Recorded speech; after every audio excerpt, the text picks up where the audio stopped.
तो स्टूडेंट्स, यह वीडियो बाल विकास एवं शिक्षा शास्त्र प्रतियोगी परीक्षाओं सीटेट तथा सभी राज्यों के शिक्षक पात्रता परीक्षा टेट में बाल विकास एवं शिक्षा शास्त्र से पूछे जा रहे प्रश्नों के आधार पर तैयार की गई है। आजकल सभी शिक्षक पात्रता परीक्षा टेट में बाल विकास एवं शिक्षा शास्त्र से 30 प्रश्न पूछे जाते हैं। इसलिए इस वीडियो में नवीनतम पाठ्यक्रम पर आधारित तथ्यों का संकलन आसान भाषा में किया गया है, जिससे परीक्षार्थियों को बाल विकास एवं शिक्षा शास्त्र की तैयारी करने में कठिनाई ना हो। हमारा प्रयास आपकी सफलता में सहायक सिद्ध होगा। नेक्स्ट क्वेश्चन, मूल्यांकन किया जाना चाहिए। ए, मूल्यांकन से बच्चे पढ़ेंगे। बी, इससे बच्चों की उपलब्धि का पता लगता है। सी, बच्चों की सीखने के स्तर का ज्ञान होता है। डी, शिक्षकों की उपलब्धि का पता लगता है। ये प्रश्न आपका टेट में सन 2011 में आ चुका है और इस प्रश्न का सही उत्तर है आपका सी, बच्चों के सीखने के स्तर का ज्ञान होता है। अगला प्रश्न, शरीर के आकार में वृद्धि होती है क्योंकि ए, शारीरिक और गत्यात्मक विकास physical and dynamical development. B, संवेगात्मक विकास इमोशनल डेवलपमेंट। सी, संज्ञात्मक विकास कॉग्निटिव डेवलपमेंट। डी, नैतिक विकास मोरल डेवलपमेंट। ये प्रश्न आपका टेट परीक्षा में सन 2011 में आ चुका है और इस प्रश्न का सही उत्तर है ए, शारीरिक और गत्यात्मक विकास फिजिकल एंड डायनेमिकल डेवलपमेंट, यानी कि शरीर के आकार में वृद्धि होती है शारीरिक और गत्यात्मक विकास के कारण। अगला प्रश्न, मानसिक विकास को प्रभावित करने वाले कारक हैं। तो मानसिक विकास को प्रभावित करने वाले कारक हैं ए, वंशानुक्रम। बी, परिवार का वातावरण। सी, परिवार की सामाजिक स्थिति और डी, उपरोक्त सभी। ये प्रश्न आपका टेट परीक्षा में सन 2011 में पूछा जा चुका है और इस प्रश्न का सही उत्तर है डी, उपरोक्त सभी। यानी मानसिक विकास को प्रभावित करने वाले कारक वंशानुक्रम भी है, परिवार का वातावरण भी है, परिवार की सामाजिक स्थिति भी है, यानी कि उत्तर है हमारा डी, उपरोक्त सभी। अगला प्रश्न, पियाजे के संज्ञानात्मक विकास सिद्धांत के अनुसार संवेदी क्रियात्मक अवस्था सेंसरी ऑपरेशनल स्टेज होती है जन्म से 2 वर्ष। बी, 2 से 7 वर्ष। सी, 7 से 11 वर्ष। डी, 11 वर्ष से 16 वर्ष तक। ये प्रश्न आपका टेट परीक्षा में सन 2011 में पूछा जा चुका है और इस प्रश्न का सही उत्तर है जन्म से 2 वर्ष ए, पियाजे के संज्ञानात्मक विकास सिद्धांत के अनुसार संवेदी क्रियात्मक अवस्था होती है जन्म से 2 वर्ष तक। अगला प्रश्न है आपका, निम्नलिखित में से कौन सा कथन सत्य है। ए, लड़के अधिक बुद्धिमान होते हैं।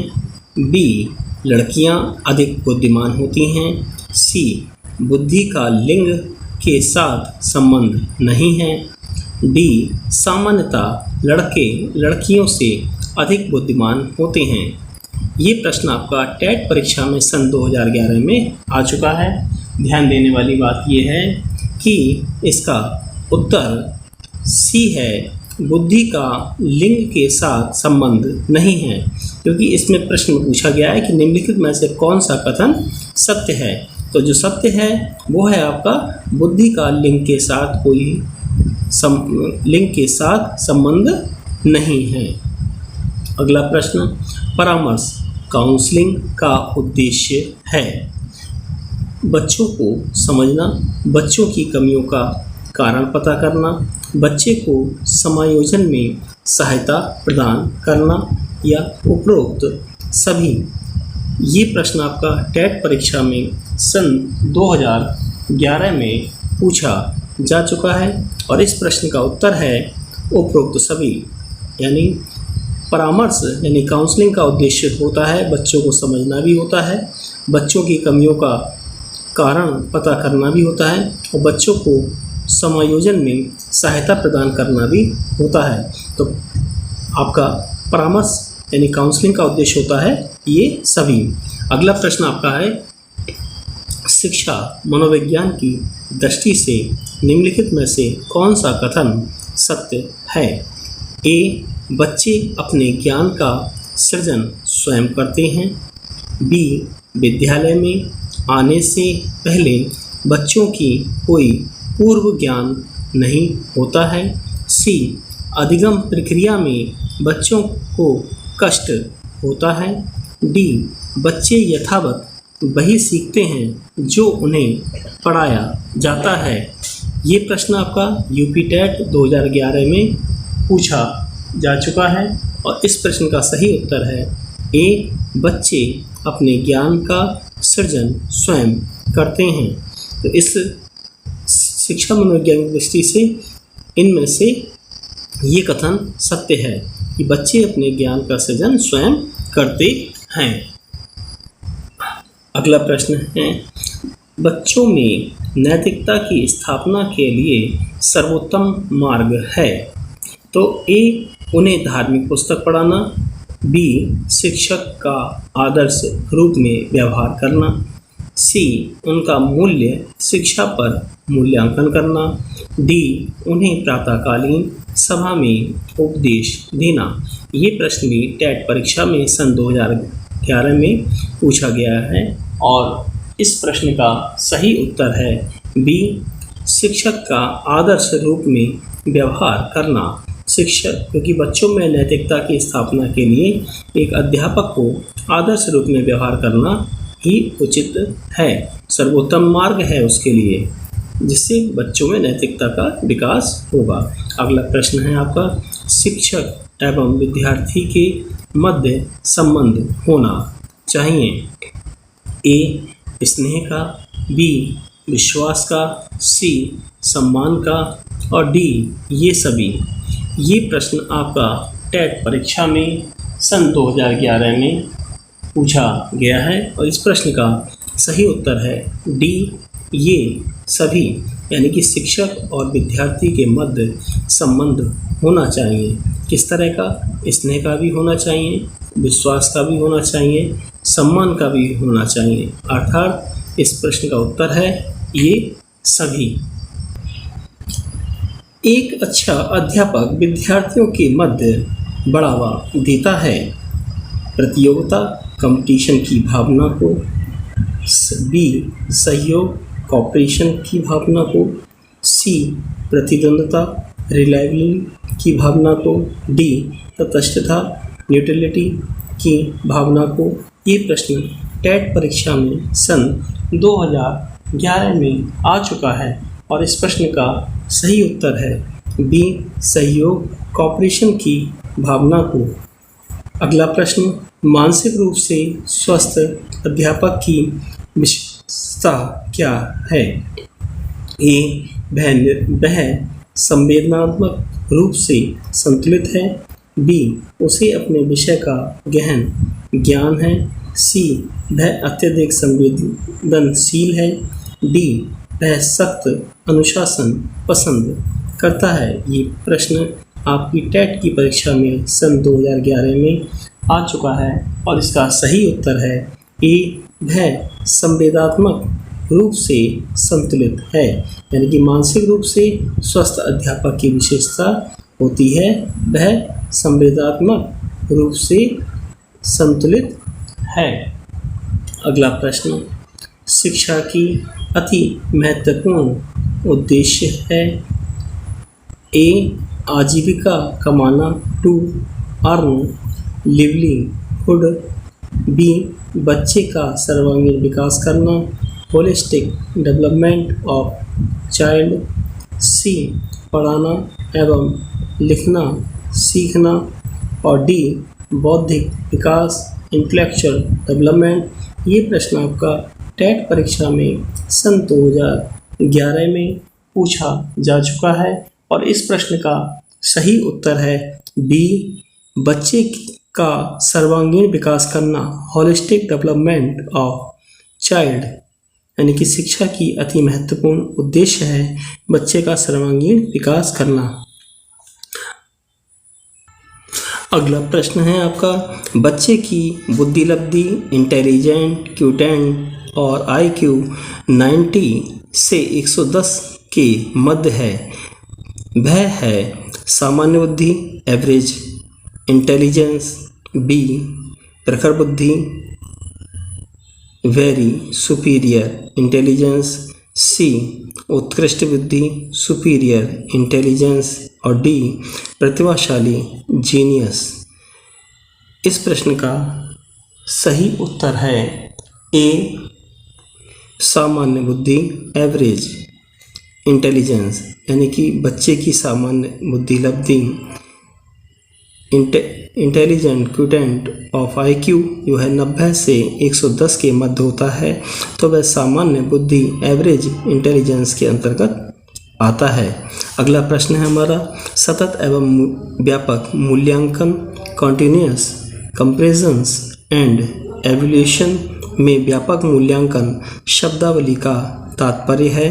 ए, सभी विषयों का मूल्यांकन, बी, सह शैक्षिक क्षेत्र को एजुकेशनल एरिया का मूल्यांकन, सी, शैक्षिक एवं सह शैक्षिक क्षेत्र का मूल्यांकन, और डी, शैक्षिक क्षेत्र का मूल्यांकन। ये प्रश्न आपका टेट परीक्षा में 2011 में पूछा जा चुका है और इस प्रश्न का सही उत्तर है सी, शैक्षिक एवं सह शैक्षिक क्षेत्र का मूल्यांकन।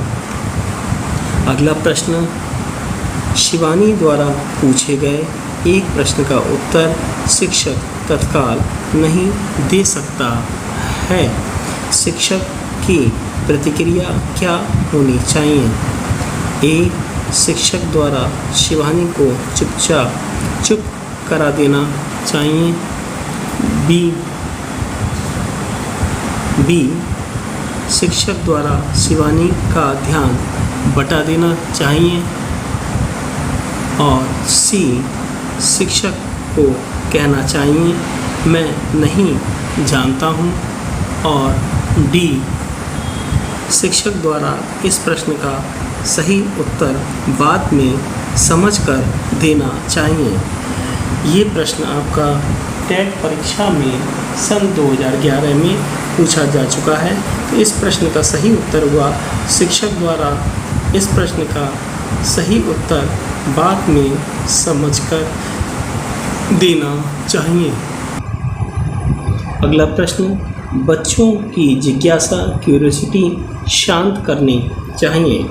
ए, जब शिक्षक फुर्सत में हो, बी, जब विद्यार्थी फुर्सत में हो, सी, कुछ समय के पश्चात, और डी, तत्काल जब विद्यार्थी द्वारा जिज्ञासा की गई हो।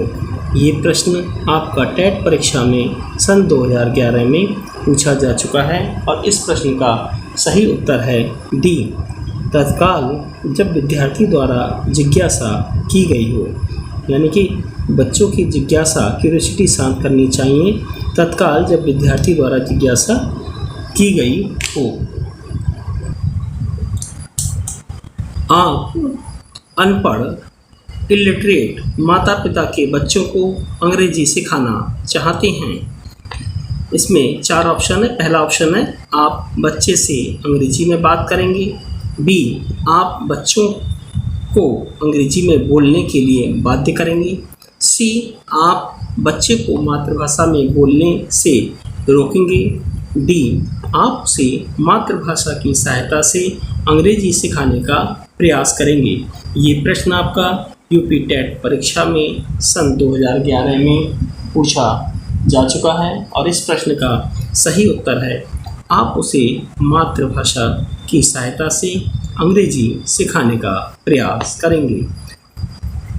यानी कि अनपढ़ माता पिता के बच्चों को अंग्रेजी अगर सिखाएंगे तो हमें उसकी मातृभाषा की सहायता से ही अंग्रेजी में उसे सिखाने का प्रयास करना चाहिए। अगला प्रश्न, बाल मनोविज्ञान के आधार पर कौन सा कथन सर्वोत्तम है?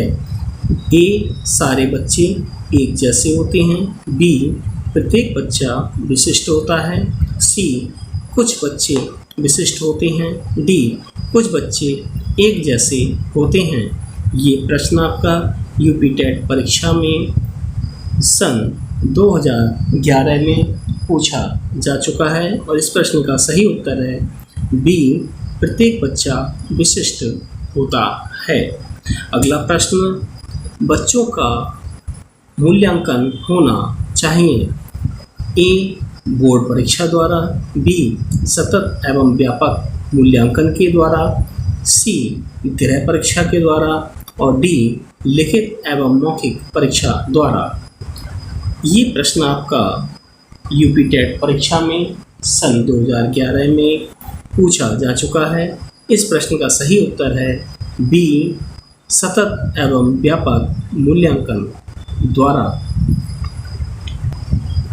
अगला प्रश्न, बच्चे के लिए निःशुल्क एवं अनिवार्य शिक्षा का अधिकार अधिनियम कितने वर्ष के बच्चे के लिए लागू है? ए, 6 वर्ष से 11 वर्ष।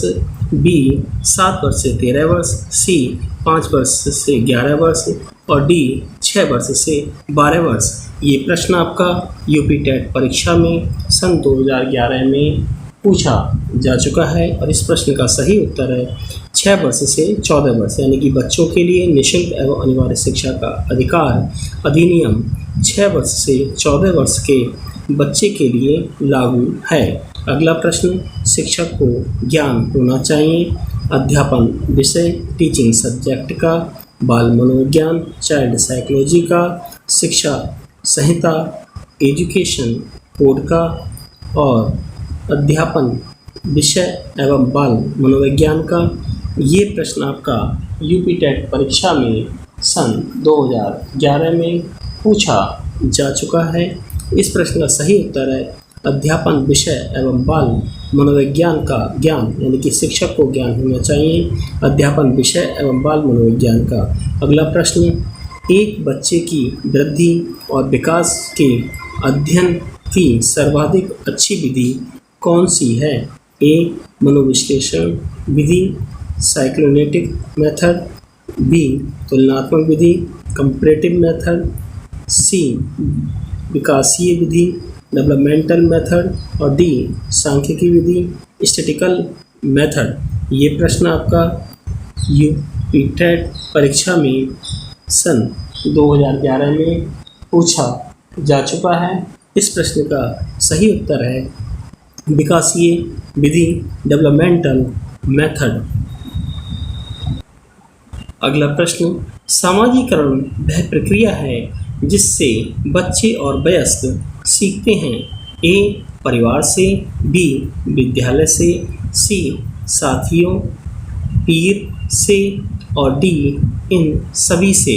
ये प्रश्न आपका यूपी टेट परीक्षा में सन 2011 में पूछा जा चुका है और इसका उत्तर है डी, इन सभी से। यानी कि सामाजिकरण वह प्रक्रिया है जिसमें बच्चे और वयस्क सीखते हैं, अपने परिवार से सीखते हैं बच्चे और वयस्क, विद्यालय से भी सीखते हैं बच्चे और वयस्क, अपने साथियों यानी कि पीर से भी सीखते हैं, डी यानी कि इन सभी सीखते हैं। तो इसका सही उत्तर है आपका डी। अगला प्रश्न, बच्चे के विकास के श्रेष्ठ सिद्धांत सैक्लो कॉडल प्रिंसिपल्स के अनुसार निम्न में से सत्य कथन है। ए, विकास सिर से पैर की ओर होता है, बी विकास पैर से सिर की ओर होता है, सी विकास मध्य भाग से परिधि की ओर होता है और डी उपयुक्त में से कोई नहीं। ये प्रश्न आपका सन 2011 में यूपी टेट परीक्षा में पूछा जा चुका है और इस प्रश्न का सही उत्तर है ए